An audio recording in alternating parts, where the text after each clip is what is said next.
बोलती गुफा। एक समय की बात है। किसी जंगल में एक शेर के पैर में कांटा चुभ गया। पंजे में जख्म हो गया और शेर के लिए दौड़ना मुश्किल हो गया। वह लंगड़ाकर कठिनाई से चलता। शेर के लिए तो शिकार करने के लिए दौड़ना जरूरी होता है। इसलिए वह कई दिन कोई शिकार न कर पाया और भूखों मरने लगा।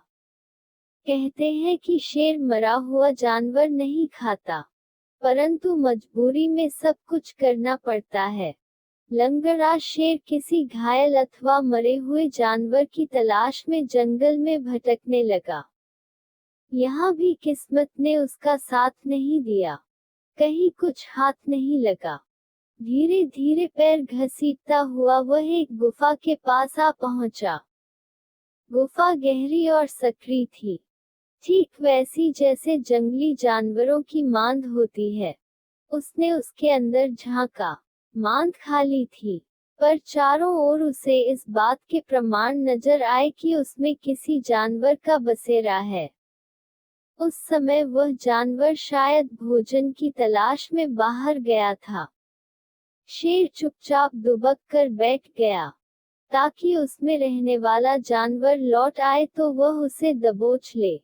सचमुच उस गुफा में एक सियार रहता था, जो दिन को बाहर घूमता रहता और रात को लौट आता था। उस दिन भी सूरज डूबने के बाद वह लौट आया। सियार काफी चालाक था, हर समय चौकन्ना रहता था। उसने अपनी गुफा के बाहर किसी बड़े जानवर के पैरों के निशान देखे तो चौंका। उसे शक हुआ कि कोई शिकारी जीव मांद में उसके शिकार की आस में घात लगाए न बैठा हो। अपने शक की पुष्टि के लिए सोच विचार कर उसने एक चाल चली।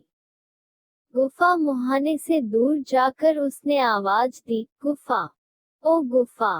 गुफा में चुप्पी छाई रही। उसने फिर पुकारा, अरे ओ गुफा, तू बोलती क्यों नहीं? भीतर शेर दम साधे बैठा था। भूख के मारे पेट कुलबुला रहा था। उसे यही इंतजार था कि कब सियार अंदर आए और वह उसे पेट में पहुंचाए। इसलिए वह उतावला भी हो रहा था। सियार एक बार फिर जोर से बोला, ओ गुफा, रोज तू मेरी पुकार के जवाब में मुझे अंदर बुलाती है, आज चुप क्यों है?